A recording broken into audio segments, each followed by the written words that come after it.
Brighton podcast. Today I bring you a guest. I bring you Joseph. Joseph is from Voice1Africa, and in this episode we discuss what Voice1Africa is about and the work they're trying to do that side and their vision and their goal. We discuss the problems that Africa is facing. We discuss the possible solutions that we need to make progress in Africa. And I hope you enjoy the podcast.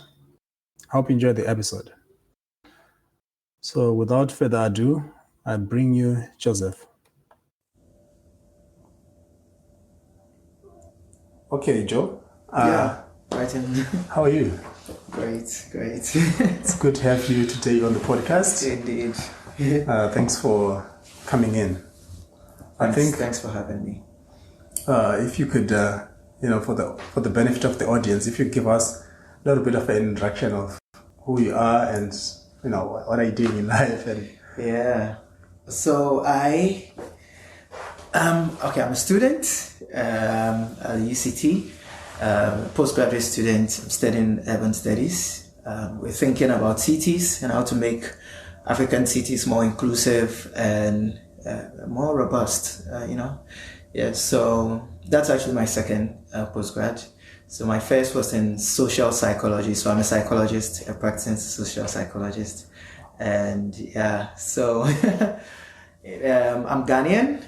And in Ghana, I work in the public sector. I'm into urban planning. That's what I do. So in the public sector, I work with the Urban Planning Authority. And so my interests actually spans youth empowerment and also about cities, because cities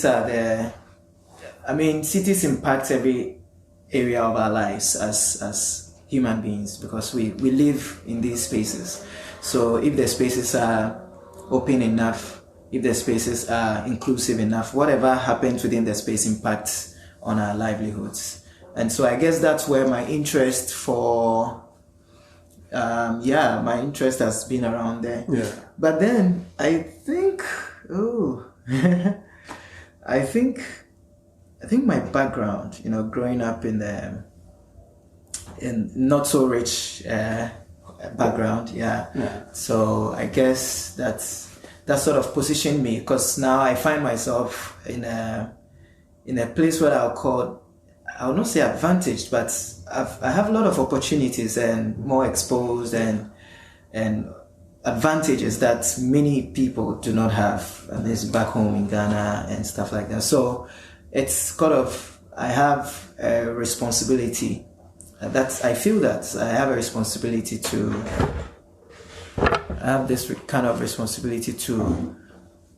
give back, basically, to impact and to make the kind of exposure and the opportunity and all that I have transcended to others who may not have this kind of opportunity that I have.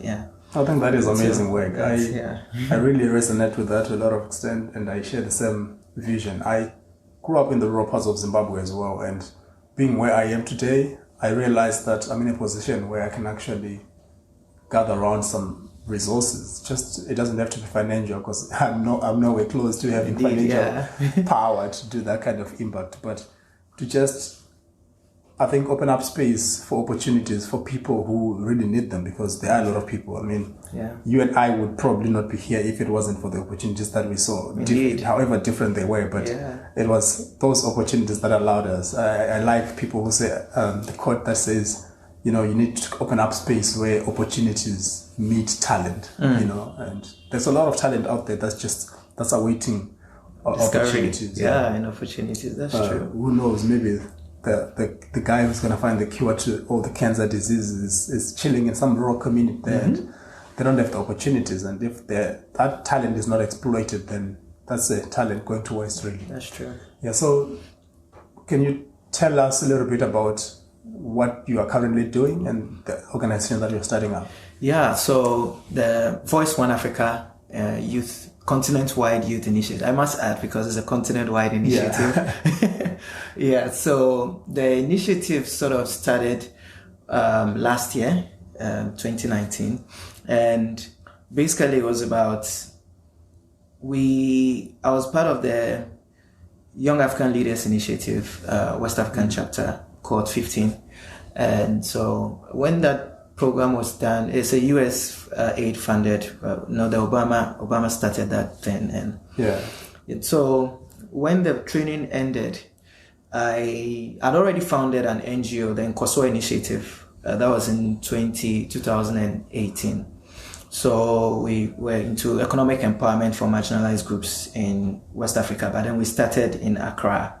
No, we started in Ghana, but in a rural community where we're trying to create alternative livelihoods for cocoa farmers. And so it was a community-wide project.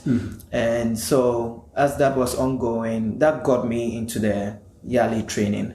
And during the yearly training after that, I started thinking more continent-wide, because the exposures and the people who came to speak and all that. So I was thinking, and you could see how similar we were.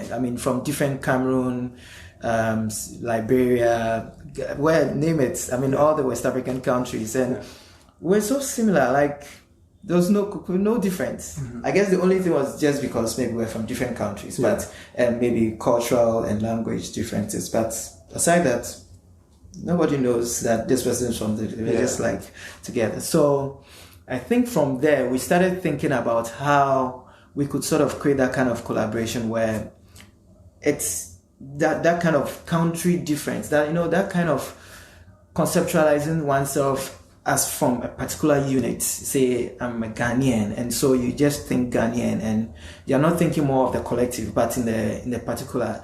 I think that's a limit. And so we started, myself and some colleagues started thinking about how we could help the youth of Africa now start thinking more in the collective, more in the African sense, the wider sense, as opposed to the country specific or culture or family or tribe or ethnicity.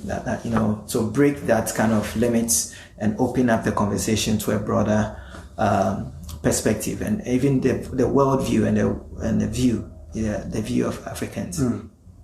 So that kind of started it, but we could not really pull it off. And then my initiative, that's the Nkoso Initiative, we started, we have over 200, in fact, almost over 400 volunteers with the Nkoso Initiative from different parts of Africa. We even have volunteers from America, but largely we're engaging on social media, so on our WhatsApp platform and stuff like that.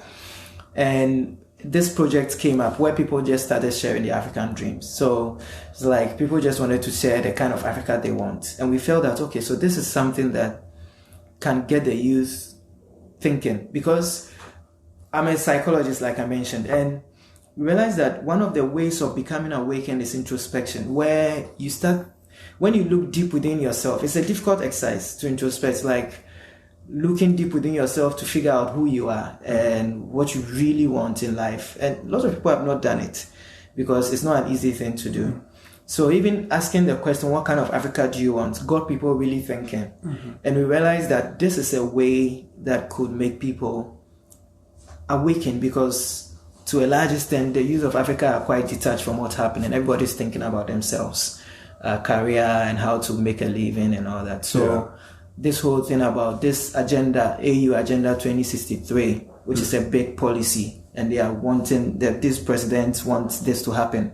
But if the youth that are supposed to make this happen, and the youth is the largest demographic, if we are not engaged, then this whole thing will be like any of those other policies that came, AU Vision 2020, and those things never really brought any change, significant change, because they were not attached to the youth. The youth didn't connect to it. Right, so we felt that if we are able to make this Africa We Want initiative, or this Africa we Want thing, a youth like a youth action, something that the youth sort of identify with, then it can catch fire and people will just gravitate towards thinking about it, talking about it, and pushing people, and particularly our leaders, to give us what we want. And also the youth also applying themselves to create the change that we want. So that was what brought about the Voice1Africa initiative that we are even yet to launch, because as of now, I think there are about 13 or so countries connected, and we are having discussions how to start it within all these countries across Africa. But for now, so it started with the Nkoso initiative, where people were just sharing their African dreams, and as they were doing that, people were just thinking about it, and it brought an awakening, and that sort of led to this standalone organization that we are wanting to set up. Yeah, so the Voice1Africa continent-wide initiative is something that is now going to catch fire. And so far, like I'm saying, we have about 13 countries connected. And just 2 days ago, that was Thursday, 2 days ago, the steering committee was inaugurated. We had a commissioner for oath. We had a commissioner for oath from Ghana who did the swearing in of the steering committee. And the steering committee has, I think, about persons, I think, quite represented. So different countries. So the work of the steering committee basically is to formulate the policies and the legal structure and the legal framework that would sort of help with the establishment of the national chapters of Voice1Africa. Yeah, and when we come out with those policies, then we'll be able to now go into establishing, in terms of registering the national chapters in all these countries. Yeah. And then the project and the initiative just kicks off. Awesome. Yeah. Awesome. So about Voice1Africa, you have given us maybe summary of like the vision that you have. What is the approach that you want to have? Do you want to, because I get the sense that you want to open up the space, as much space as possible for conversation, for, to have the youth engaged in this initiative. Yeah.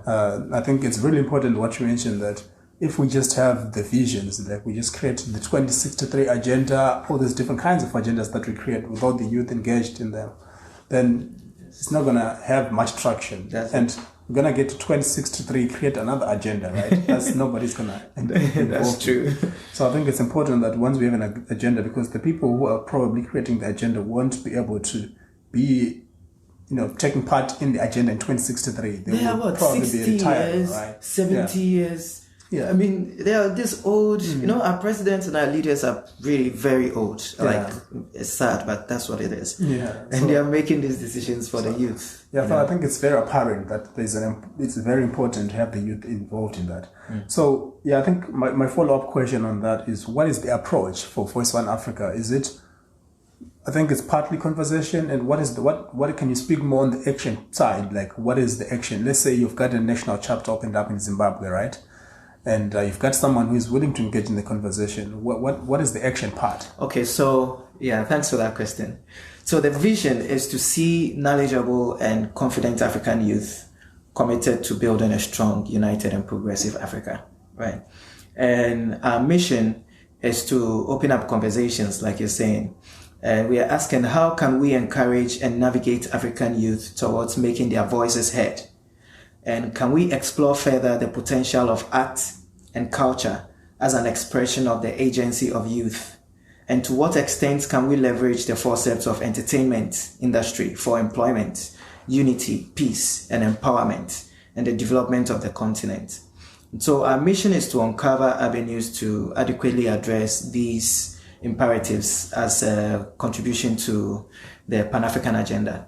So how we are doing this is to use, like we said, we're using art, media, culture. These are the mediums. These are the dominant mediums for our operations. And to summarize this, so we're using art, media, and culture. And you better understand it if I just give you a structure of how the whole thing is going to be. So we're going to have what we call the community of knowledge practice, right? The community of knowledge practice. The reason is just to hint out on the key principles.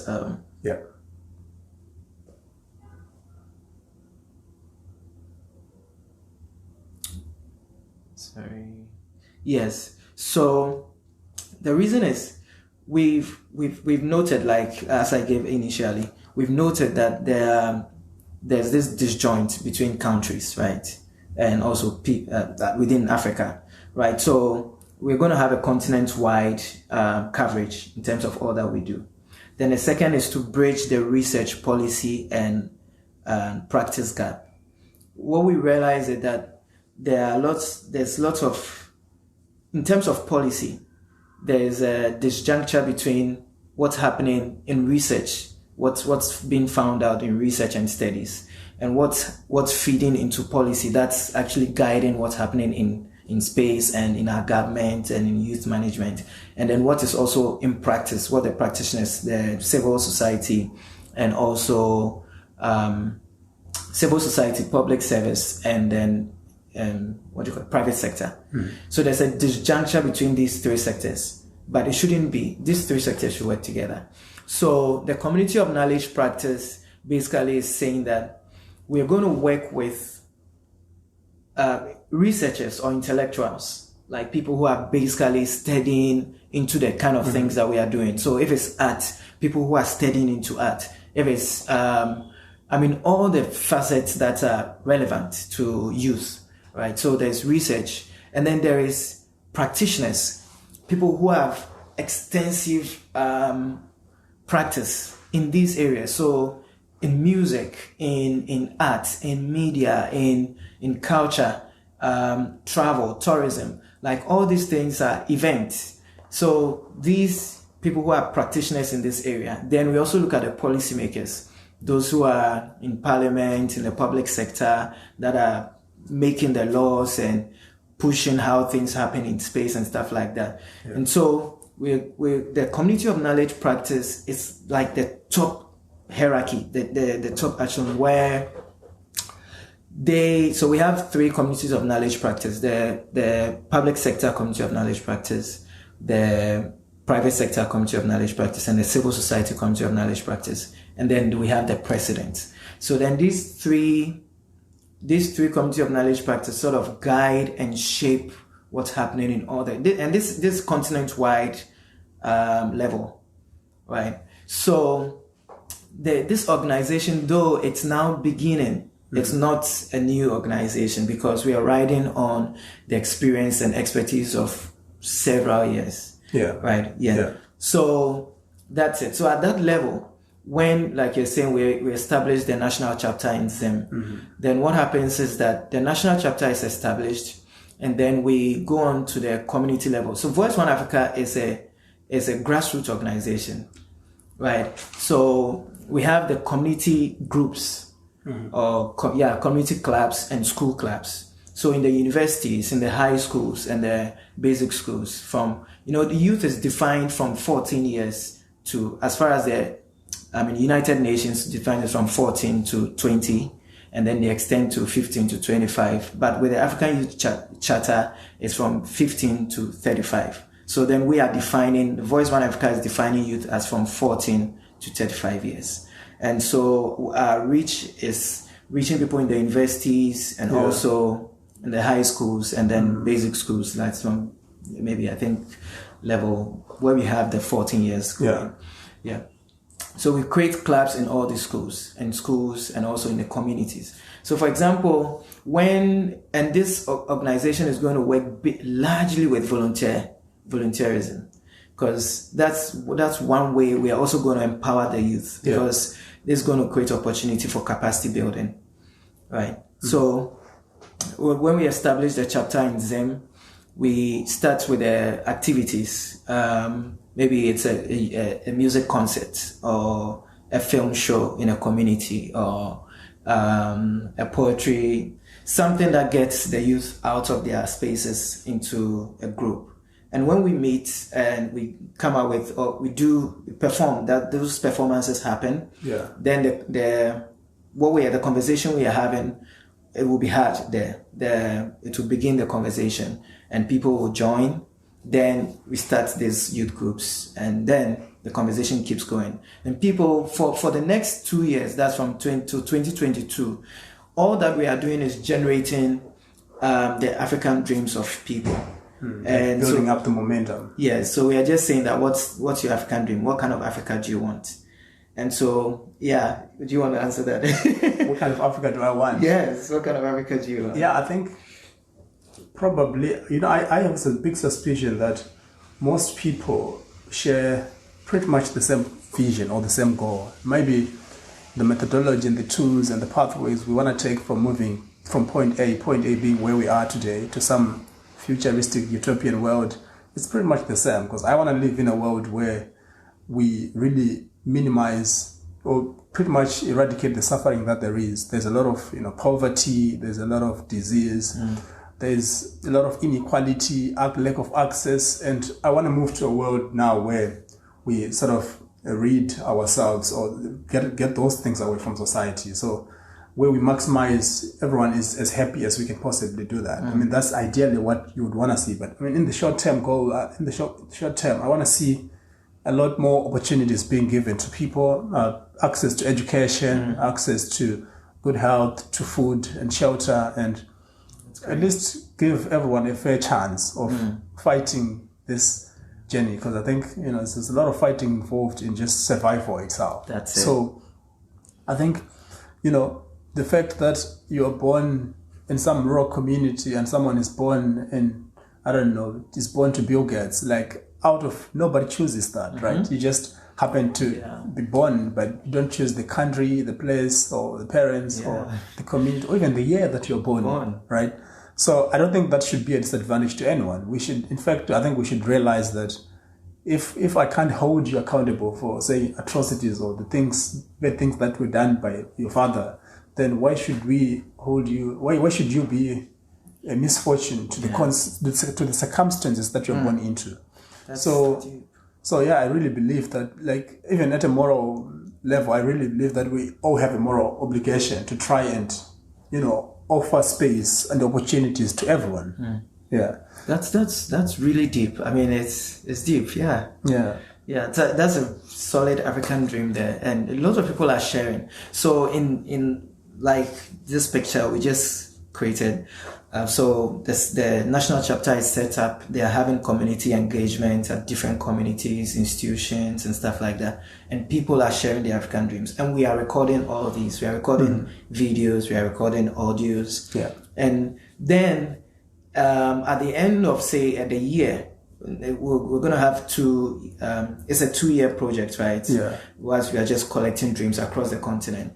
We're going to do a content analysis of all these dreams that we've had. And we are going to bloat it out, where we come up with the major themes that have come up and all that. And then it becomes a storytelling. So we're using storytelling as a medium or a channel, a vehicle of projecting the voices of the youth, right? So we pick particular incidents or particular stories, and then we highlight them and with pictures and videos. So there are documentaries that are going to come out of this project in the next 2 years. There's going to be a publication, or let me say a couple of publications coming out from this project. Stories about youth in different countries, in different places, locations, telling their African dreams.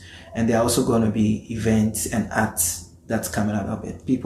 Others may just want to paint out their African dream, And so that's it. So from Zim, we're going to have all these. We're going to have these documentaries coming out of there. And we're going to have the youth telling their stories. And then this is going to be bloated. So imagine this happening all across Africa. Yeah. And it's channeled through this big Voice1Africa. And we're going to have symposiums where we bring out people from all these countries into one location. So if maybe for this year, the event is going to happen, say, in Nigeria, then it means that we're all going to cluster or meet in Nigeria, and and we're seeking partnerships. Representatives from across the country. Yeah, with all the countries, and we come as much as possible. We'll not just make it more of a representation. Anybody who wants to come, and because there's a youth initiative, and we are leveraging on youth contact, and that's one thing that we are really pushing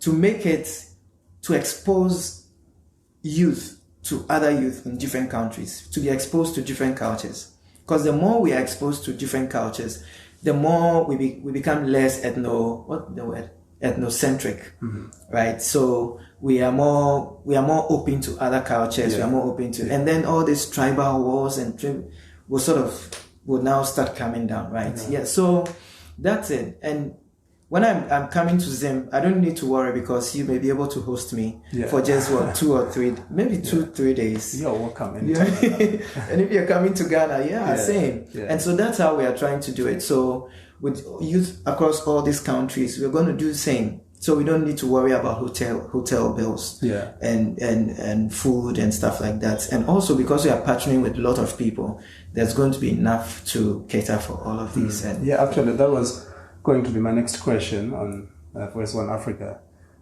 because it's clear that you are looking to have as many youth involved in this project. Yeah. And that's the people part, right? Like we want as many people as possible involved. But what is it? What are the other things that you're looking for in this starting phase? Probably maybe in terms of resources. What are the current steps that you're taking in terms of seeking that, and what more is it that you're seeking to make this dream realizable?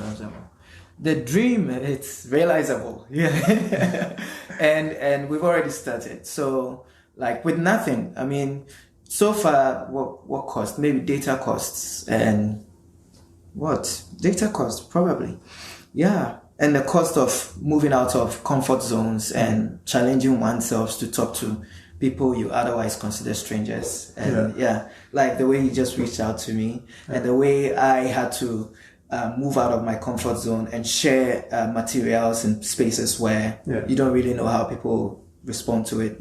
So I think these are the costs at the onset. And so members of the group so far just need to step out of our comfort zones and push ourselves. Put ourselves at the edge, and if people accept us or not, we just have to push ourselves there and see. And so far it's been good. The response has been good. We have people volunteering already. There are people volunteering, and we have people on the steering committee from different countries. Nobody's being paid. People are just committing their time, and we are using our own data to do the meetings that we are doing. What we need are partnerships, and we've sent out conversations. So even the WhatsApp messages and the videos that we sent out recently are inviting partners. We are asking people to partner this initiative. And so even here in Cape Town, next week I actually have a meeting with an NGO in Cape Town, and a well-established NGO that have seen our video and they are wanting to talk to us about it. Awesome. So basically that's it. So to establish with existing organizations and institutions, and so in terms of resources, we may need some funding, but we don't really need funding for the phase in which we are now. The phase in which we are now is just to talk to people about their African dreams. What kind of dream do you want? What kind of Africa do you want? Share it. And as you share it, we record it, and it's on social media. We are creating traction about the voices of the youth. And as this just keeps going out, then people are becoming more awakened by just reflecting about the kind of Africa they want. And you become awakened, you become conscious, and now you think more about Africa, you think more about your dreams, and then you'll be able to apply yourself to making that dream realizable. I was about to ask you the kind of partnerships that you're looking for, but I think you've already answered that. But we need people in media, so like yourself, particularly at this point. So media and photography, I think at this point in particular, these are the kind of partnerships that will really help. To amplify the voices. Yeah.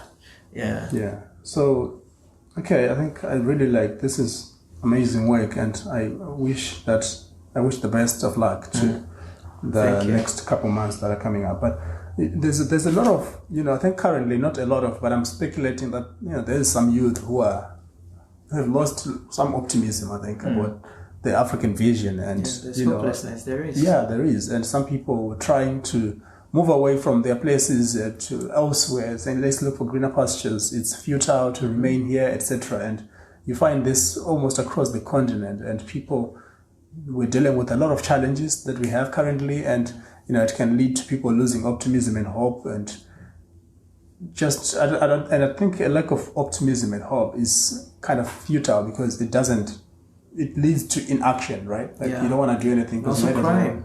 In fact, research by, I'm studying with the African Center for Cities at the University of Cape Town, and they've had several studies into city spaces and cityscapes. And one of those studies sort of hinged on hopelessness and criminology and there's some correlation there, and gangsterism. So there's a correlation between this sense of hopelessness and then crime and gangsterism. And so so I think I wanted to ask, what do you say, or what do we say to inspire optimism, I guess, to sort of reignite it in the youth? What I would say is that there is hope. When people say there is no hope, it's only because that to a large extent we have limited ourselves. And that's it. It's our worldview, So people have sort of limited their worldviews. And to a large, I wouldn't say it's their fault. I think it's because of maybe our disposition and where we were and how we were trained and stuff like that. So we've not pushed ourselves. We've not been daring enough to explore beyond our current contexts. And to a large extent, I think that defines a lot of African youth.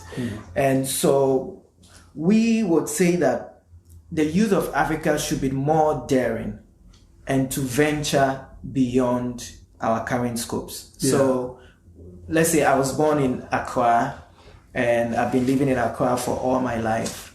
I should dare to move out of Accra to, say, Lagos. I should dare to move out of Accra to, say, Harare. I should dare to move out of, so that kind of, because it's not that there are no opportunities. Having traveled, to a few African countries, I wouldn't say there are no opportunities in Africa. I would say that the opportunities, there's a mismatch of opportunities. So if somebody in South Africa, in Cape Town or Joburg or wherever, could find a well-paying job in Accra. But you see, the person is in Joburg or Cape Town, and the person is saying that there are no opportunities here, and we blacks and this and stuff, But if you just move out of here to a different location, you'll find that there are opportunities there. So that kind of, that we've locked ourselves into these spaces that we call our countries and our spaces, our cities and our villages. I think that's what is, to a large extent, limiting our scopes. So we should just open up and be more daring, travel. We should seek out the opportunities. I think there is hope as well. I think not only because I'm choosing to be optimistic, but also at the end of the day, I think I can, I would suggest that all of us should choose to be optimistic. I think even in the face of adversity.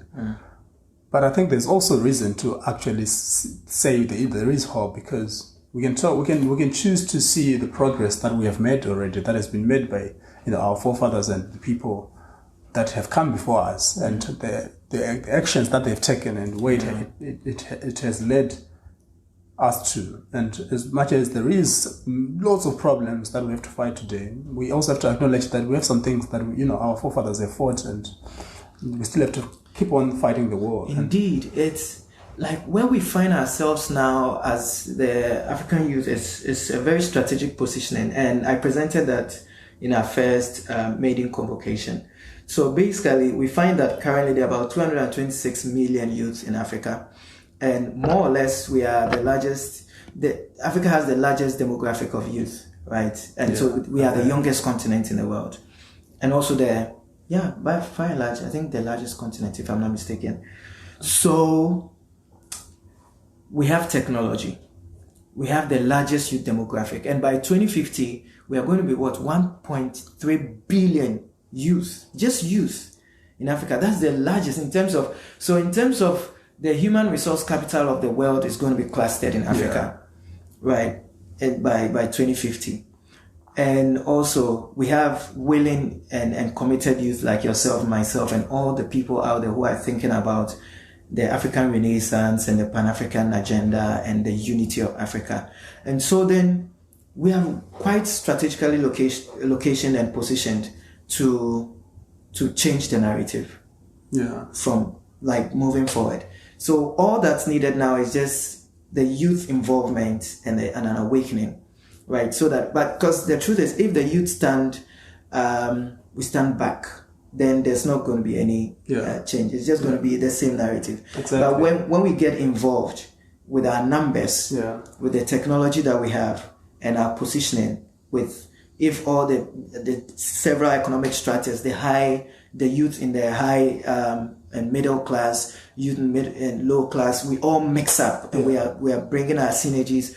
There's synergy. There's going to be something serious happening. Yeah, I think in terms of change, it still speaks to the hope aspect that we're talking about. Yeah, I do think that all of us should be the change that we want to see in society, or at least try to move towards that change that we want to see. So I think it really starts at the individual level of what can I do in my personal capacity to influence the change that I want to see. I think, like we don't have any fancy resources here, you and I. We're just using our phone, my mobile phone and this microphone to record this, edit it on the software, put it out there, and maybe, bring more people to the space and stuff. So, and I think a lot more people who are more capable of, doing more change than we can possibly do. And I think we want to say, please do something about that. Take the action. And once you do that, you can start gravitating towards other people who share the same vision, the same goal. And that's how you end up, that's the grassroots aspect you're talking about. Then it builds this, structure that starts from the grassroots, like, oh, I want to do this, and this, anybody who wants to do the same thing, and there's this other person who wants to do the same thing, coming together now and building the vision together. So I think there is a case for optimism, and let us be the change that we want to see. I think it's easy. Oftentimes it's very easy to just point fingers and put blame elsewhere and say the government is failing us when we are ourselves inactive to some extent. But I think that leads me to the next question that I wanted to ask. What are the external factors that are limiting us from making progress? I'm talking about in terms of, just what has happened in the past, in the current political situation, our governments. I don't want to limit your answers there. I'm just giving a few examples. So what are those external factors that maybe after you've answered, what can we do, I think, about that? To the first question, what are the limiting factors? I think some people may not agree with me, but then I think to a large extent, politicians, this is something I've held for some time. When Ghana gained independence in 1957, right, and we were the first. I mean, Egypt was, but Egypt was more or less not really colonized per se. So Ghana was the first, and when that set of youth pushed for independence, right, they put themselves on the line. They were fed up, right? And I guess that was even with the Arab Spring and the revolution in Egypt that sort of toppled the previous government and brought in it was about the youth not being content about the situation or the status quo. And so they sort of said, no, we really have to do something. Otherwise, there's not going to be a change. And that was what brought about independence for all our countries from colonialism and also from all this kind of dictatorship rules in some countries like Egypt and in Arab and stuff like that.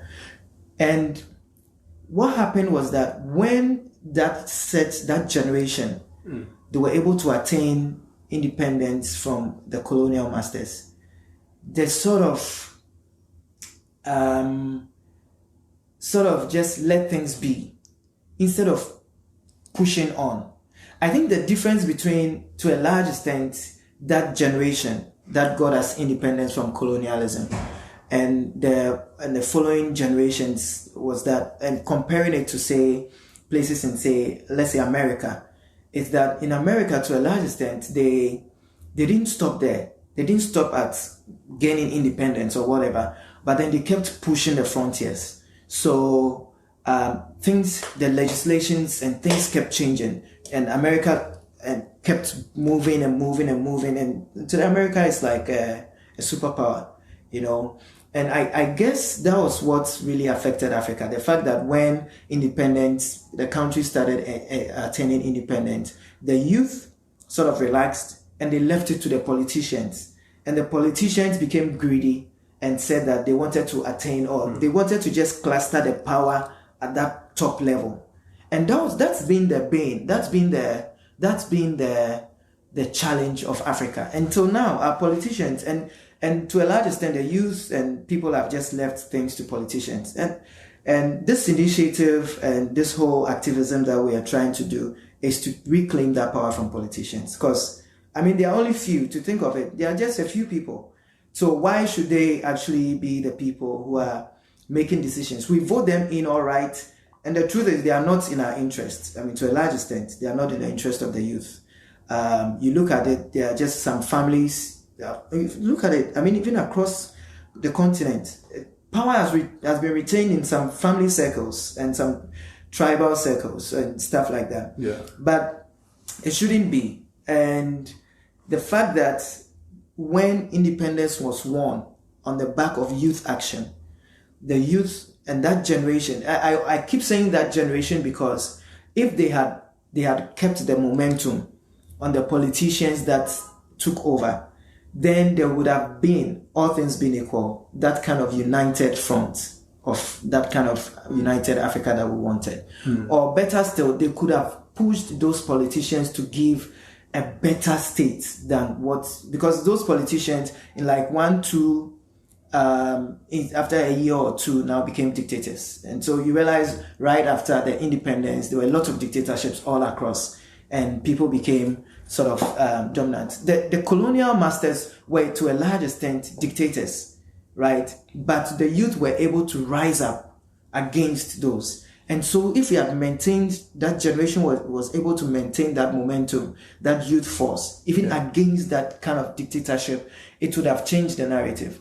So that's it. And that's why this initiative and for our generation, we need to do this for the next generation. Otherwise, the situation is going to be worse than what it is now, because there are going to be more slums from this, which is why, you know, the connection between research, policy, and practice, it's so real that we don't need to. This disjuncture is really affecting Africa, right? So, like I'm saying, we know that in the next 20 to 30 years, there's going to be the global population is going to double. The number of slums are going to triple. So if we see the Kailicha, see all this Langa, see all the slums that are here just in South Africa, and all the slums are in everywhere, in Ghana, wherever they are there, and look at it, in the next 20 to 30 years, they are going to triple, right? And if the youth do not really take action, if we don't own this thing, if we don't make it a generational commitment, the next generation, it's going to be worse. Poverty is going to be so endemic. Like, things are going to be terrible, right? It's not going to be better. It's going to be worse. Which is why we, as this generation, we need to take it upon ourselves. We have the largest youth demographic. We have the resources. In fact, Africa is rich. Yeah, we have everything we need. All we need is the youth to be united and say that we need to bring about a change, and we can do it. The other thing is that the Western powers, and I think that's what affected our founding fathers when we attained independence. The Western powers, neocolonialism set off. So they were now forcing our presidents and our prime ministers who had just become presidents and stuff like that to do things in favor of the West. And because that kind of pressure was just too much, Nkrumah did not succumb to that kind of pressure. And I think Haile Selassie also did it. I mean, a couple of people, did not. And they were taken off. You realize there were coup d'etats and these coup d'etats arguably were, instigated by the West, right? And the thing is that the reason I keep saying that the youth of that generation they failed us to a large extent is because they did not mount up enough pressure to surpass that of the West, right? So we've been able to mount pressure to kick out the colonial master. Why can't we mount enough pressure to overcome that kind of neo-colonial agenda? And to a large extent, for all these years, for Ghana, it's been 60-something years, the neo-colonial agenda has been surpassing. The West is just pushing the agenda on us and all that. And all the structural adjustment projects, which led to even more poverty and exclusion, which now divided the gap between the rich and the poor and is still widening. So for us, the challenge is our politicians, or let me frame it well. The challenge is youth apathy, right? And leaving the power to politicians. So then the way forward is to reclaim the power from politicians. So youth must take our rightful place and push the politicians to give us what we want, because we have the money. They are misusing the money, they are misusing the resources, and it's just been a selfish interest. So when the youth become more conscious and we unite against any kind of political pressure or political power, and we are just saying that this is what we want and we want it now. That kind of force that brought that post-colonial independence, or brought independence from colonialism, is the same kind of pressure that will give us that independence from neo-colonialism and from political pressures. And that's what we need. Huh, nice. Yeah, that's what we need.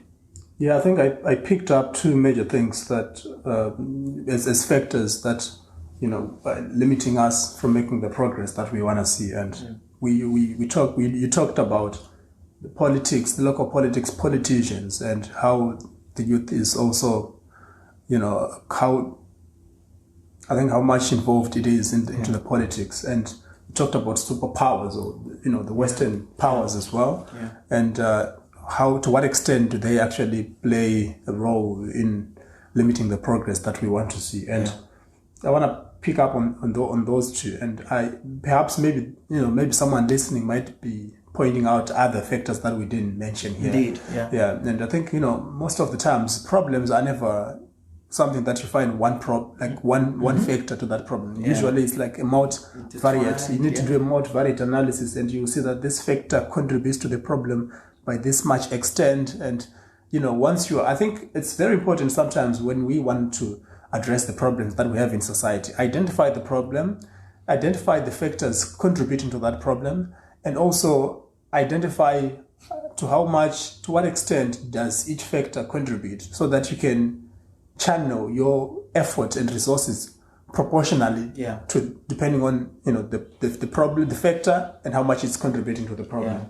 So we have identified the external forces like Western powers and politicians, and I want to. And also youth in action. Youth in action. Yeah, okay. So, because we're trying to find solutions as well. And I think you mentioned to some extent that the youth needs to be engaged more to sort of claim back that power. And that's it. I would imagine that one of the ways to do so would be the involvement into the conversation and the action, to join the conversations and open up more spaces for conversation. Find people who share the same vision. Let the change that you want to see in society start with you, things that we've discussed already. Yeah. In terms of politicians now, because I'm still going to go to the, what can we do about external forces and stuff. Yeah. But I want to start on the politicians part, what is the youth supposed to do? Because, it's arguable also, because you've got those in power, they'll tell you that things are going well, right? Look at the progress that we're making. And if things are not going well, then the person to blame is, they look for blame elsewhere, right? It's not internal. It's like, the West, the youth is inactive. I think maybe in Nigeria there were sentiments like that of trying to blame other people and not the government. So given that there's already a resistance to the problem that you identify, when you say it's the politicians, and the politicians tell you, no, actually we're doing well. Look at what we've done, the policies we've made in the past 30 years, etc., etc. And given that now disagreement, and what's your advice to the youth? What's the youth supposed to do in terms of is it just going to say go and vote? Or when arguably in some places voting itself is, it's not really effective because some people say that the results are decided before the vote even begins. Yeah. So are you telling the youth to go and do action in the streets, or what are we saying here? No, not necessarily.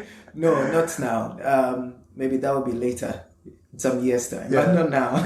So what we are saying, we're not asking the youth to step into the streets and revolt and stuff like that. That's not what we are saying. We're saying that youth should be awakened, right? We have the power, and to a large extent, we felt that we didn't have any power, and that the power was outside of us, but the power is actually inside of us. So just be aware of what we have, the power we have, and use it. So as far as our politicians are concerned, it's to hold them responsible and accountable. And with the Voice1Africa initiative, what we're doing is the awakening bit. The awakening bit is really important because, what politicians do to make people vote to a large extent is they go to these places, they give handouts, they give money, they give rice, they give all sort of things like t-shirts and things, and they get the youth on the streets and the campaign grounds and stuff like that for people to vote. And this youth initiative, like we're saying, people have needs, right? Yeah. And sometimes because of this kind of want and this kind of need, people are vulnerable, right? So with just a little resource, money and stuff like that, they are able to control people. And that's the thing we want to break, right? And that can only be broken when people become conscious, right? It's just like somebody who is being molested, let's say a lady who is a victim of gender-based violence. Yeah. And maybe you are with your husband or your boyfriend. The person just keeps abusing you. Usually, at the psychological level, the people feel, those ladies or those abused feel that they don't have the power, right?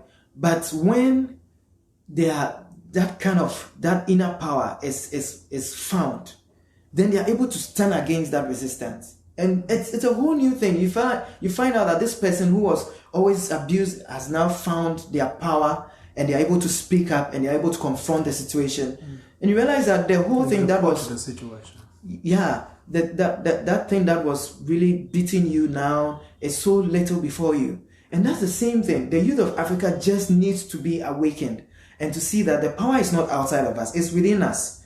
And so when we are able to find that strength within us, and then channel it out, then all these politicians and West and all, they don't have power over us again.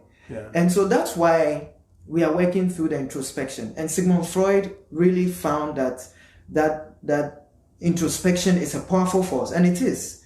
Because when you are able to sort of think deep within yourself and you find out who am I really, and you're able to dig it out, and because it's coming from deep within, nobody from outside can sort of destroy or distort that kind of identity. Yeah. So that's it. So we are using this kind of introspection as a force, as a tool, right, to figure out our identity, and also to carve out the African dream. And this African dream is not coming from the African Union. It's not coming from, we know the policy is there. We are not even looking at the policy. This African dream is coming from the Africans. It's coming from us. It's coming from the youth, right? This is what I want.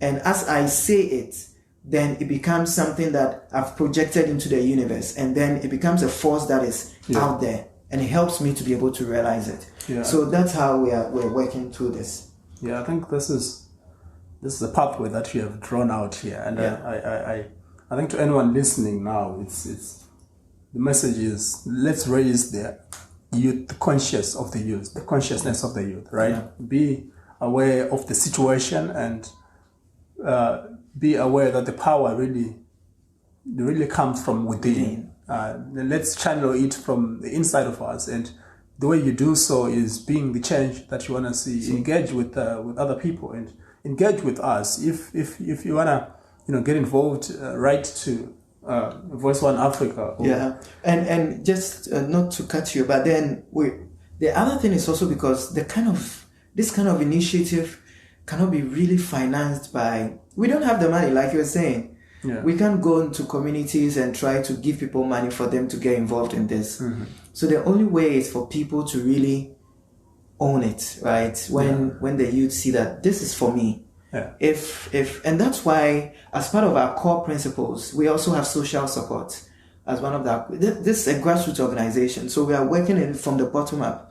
We are representing bottom up perspectives at higher levels. So the findings and the provocations that come up at these levels, we channel it and we push it into policy discourses. And we are academics. I'm an academic. I'm in the policy space as an urban planner, and I'm actually going to push forward. I'm actually going to push until I get into some of these high spaces in international diplomacy.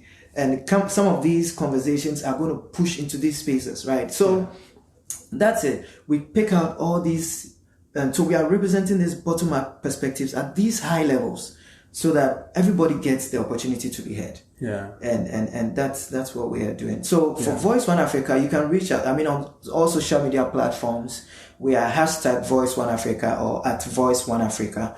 And our email is Voice1Africa. There's no so Voice1Africa@gmail.com. Awesome. Yeah, I think we're kind of running out of time here, so we're going to wrap up the conversation. I think it's been fruitful. I think what you've talked about sort of addresses at least the two problems that you identified, because you're even talking about even the superpowers that we have. Want to fight those forces then. And I wanted to go a little bit deeper, but I think the time is not allowing us. I wanted to discuss on what's like on the global politics or the global collaboration, or how does Africa square itself on that platform, and how do we play smart enough so that it's mutual benefit. There's no it's not a parasitical kind of a relationship where our resources are being ripped off without us benefiting. But because and I think this is a discussion that some people might say, don't even collaborate with anyone, make it internal. And some people say, no, you can engage with the global economics and global politics, but do so strategically in such a way that you benefit us and those who are also engaging with us. Yeah. But I think it's a good subject. So I think Africa should be careful of China. So what we find, we don't want to be slaves to China or neo-colonized by China, or in fact any other country for that matter.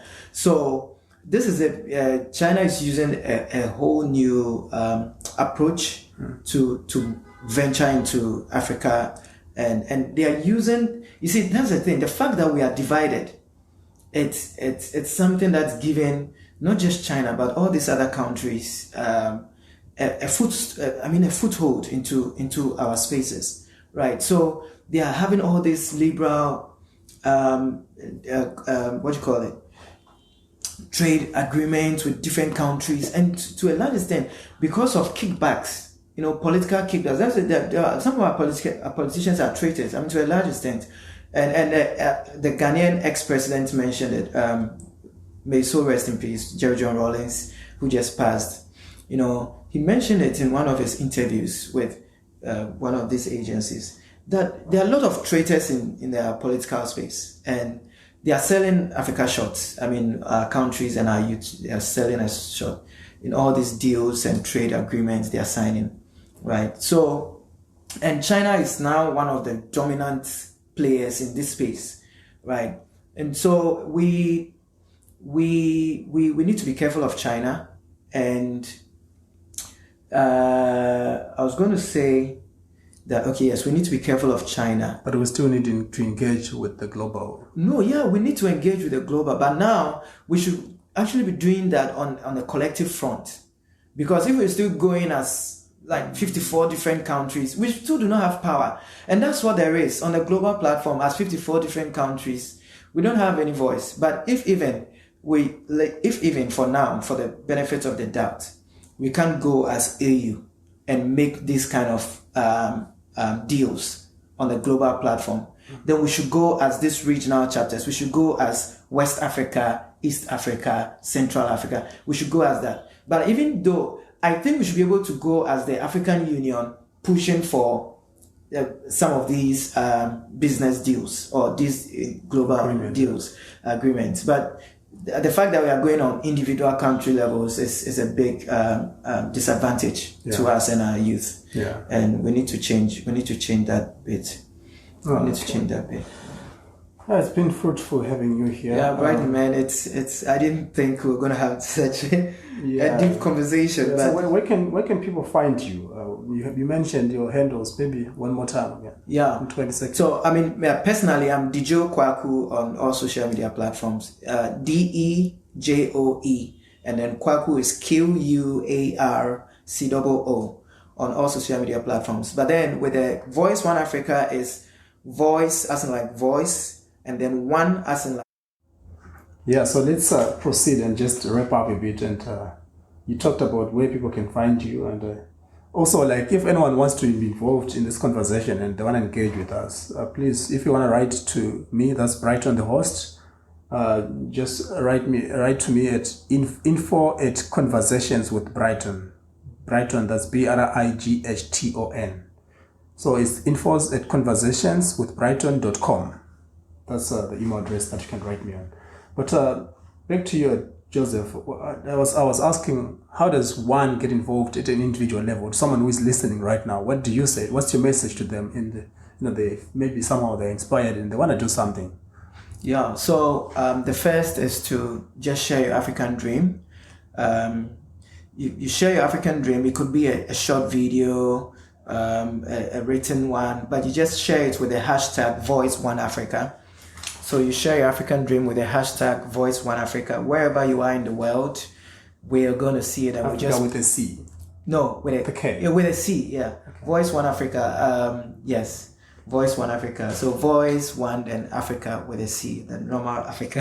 And one is the numerical one. Numerical one. Yes. Yes. So that's it. So you share with that, and we'll note it and get in touch. You could always also connect on social media. We are active. So you send a message, we'll connect with you. And yeah. But if maybe for any reason you want to contact us via WhatsApp, that would be +27 655 406699. Yeah. So thank you. Thank you so much. It's been a great pleasure having you on the podcast. Thank you, Brighton.